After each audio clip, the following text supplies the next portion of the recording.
on to the NFL, and we have an AFC South showdown that is going to basically determine, is this going to be a race to the end of the season between these two teams, or are the Titans going to grab a rather commanding lead in their division to take another step closer to locking it up?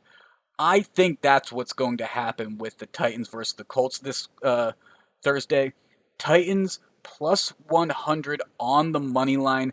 I like those odds because personally I think they should be favored at home. They got a win last week.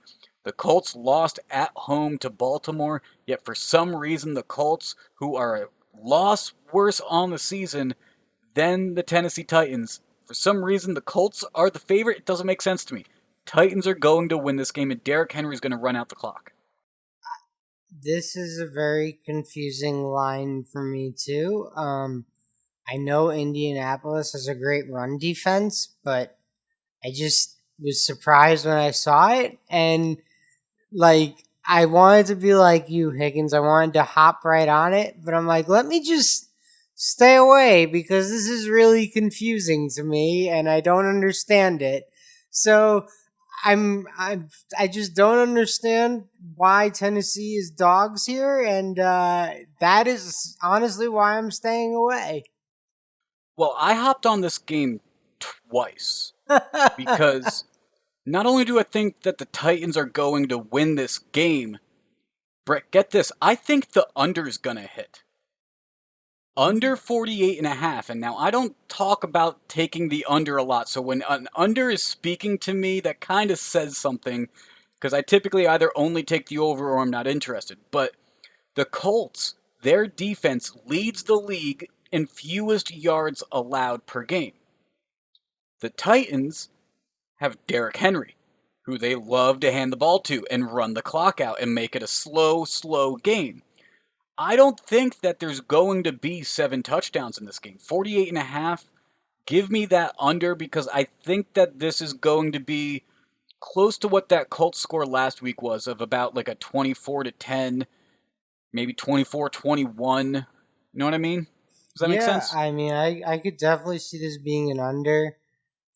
The whole I'm so thrown off by how the home team is dogs in this one, and they're Tennessee. We would both say Tennessee's probably the better team. It's just very confusing.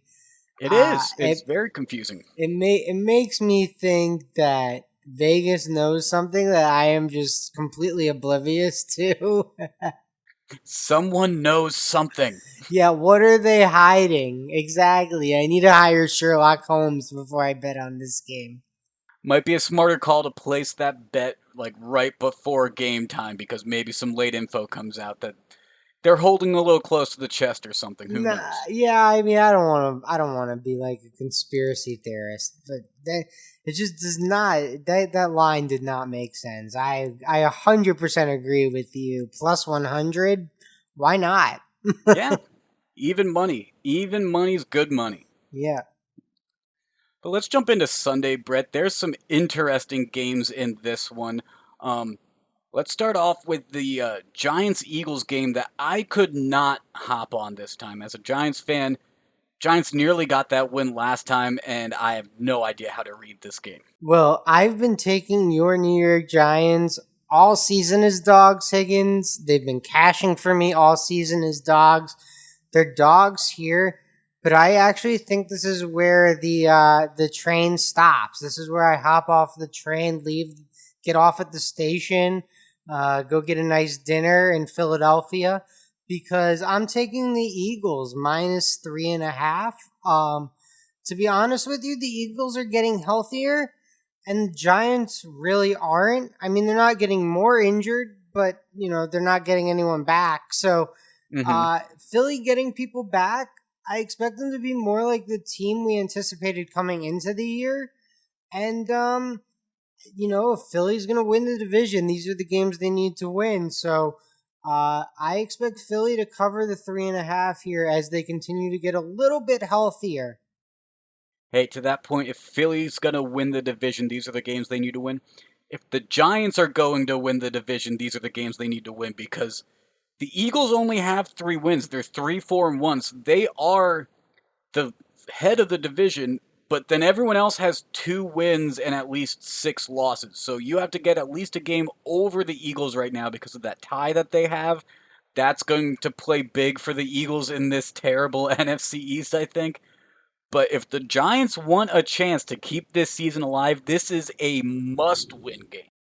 Yeah, I mean it's crazy to call a week 10 game must win for both teams, but this is it. This is a big game in the NFC East right here, and I have to be on it as a person that lives in New York. It's my duty as a person in New York City to bet this game.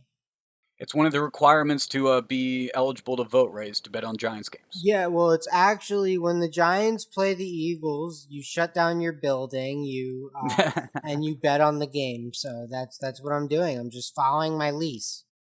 I've heard that. I've heard that. That makes sense. That Yeah, makes sense. We yeah. have another division matchup. This week's full of some divisional matchups from the Thursday night game, the Giants, the Eagles. We've got Bucks versus Panthers here, Brett, and I gotta say, I'm taking Panthers money line, and I'm just giving you one name, Christian McCaffrey. He's back. He's He's back. He actually played. not back. Well, he Oh might be back. no! He's like we're not really sure. He's questionable. Well, actually, he's listed as doubtful, Oh, at he's least from what doubtful I'm now. looking at. From what I'm looking at. And you know Dear, what? dear. It's a conspiracy. I'm taking it anyways. Christian McCaffrey's going to play. He scored a touchdown last week. He broke the mold. He is back, and Tom Brady's going to be slamming his helmet against the benches again. I don't know what I saw from Tom Brady last week, and I have no reason why I would want to bet on the Bucks after the performance I saw him put on against the Saints. Oh, this is a bounce back spot. 100%. This is a bounce back spot for the Tampa Bay Buccaneers. That was week one. You could blame it on a million things. There was supposed to be a hurricane coming in. You know, all this stuff happened. Blah, blah, blah, blah, blah. Throw that game out the window. Tampa Bay -5. Probably the easiest bet I had on Sunday. Actually, I think I have one easier. Higgins. You're not I talking about that Eagles bet, are you? No, not that Okay. Eagles bet. A Okay. different bird. A different Okay. bird. I like the Seattle Seahawks on the road in Los Angeles, but that doesn't really matter. No fans. Although the Seahawks have lost back-to-back road games. Interesting to note. Uh, but Seattle on the road in LA +2. I mean, I got to roll with the guy who's probably the favorite to be the MVP right now in this spot. Yeah, considering that loss against the Bills, and I was on the Seahawks last week, I thought that they were going to travel to Buffalo and play well. You'd have to imagine there's a refocused offense with that Seahawks team that realizes that they are going to have to be the better half of this Seattle team this year. And I mean, for a while, Russell Wilson was able to hang his hat on the Legion of Boom, which has been disbanded for a few years now. But Seattle's defense was the selling point of Seattle for a long time. And now it's Russell Wilson's offense is going to need to carry that team. And I think it can carry that team. I think they will bounce back here with you. I'm not going to be on that game with you as well, though. Yeah, I just think this is again a bounce back spot for Seattle. They desperately need a road win, having mentioned that they've lost their last two on the road. And the defense can't play any worse, so I expect them to get a little bit better as Jamal Adams continues to get healthy, as Carlos Dunlap continues to get integrated. So I expect slight improvement from the defense, not major improvement. I'm not expecting them to make a jump, but slight improvement. And if the offense can keep doing what they're doing, I mean, DK Metcalf right now, first round pick in fantasy next year. I think so. Hey, I've loved him. I've loved him on my team. I think But I'm he's going to be on one of the different late games, which, by the way, Brett, this might be the most balanced Sunday slate of NFL that we've seen in a while. There's one, two, three. There's five 10 a.m. or 1 p.m. Eastern time kickoffs. Then there's five 4:30, 1:30 kickoffs, and there's the Sunday night game. It's actually balanced for once. I don't know why they can't do it. I mean, I guess it's what time zone they're in, but like, who cares if an East Coast game kicks off at 4? I don't know. Whatever. Yeah. Who am I? I'm not the schedule maker. I'm just Brett on Next Best Bet. But I'm going to be eyeing this Chargers Dolphins game, Brett. I think it's going to be really interesting to watch the first battle of what I think will be multiple between Justin Herbert and Tua Tagovailoa. I think that this is going to be a little bit of a proving ground for both quarterbacks, so I think it's going to be a little bit of a scoring battle. So over 48 is what I'm going to be taking, and I do have some other reasoning for this.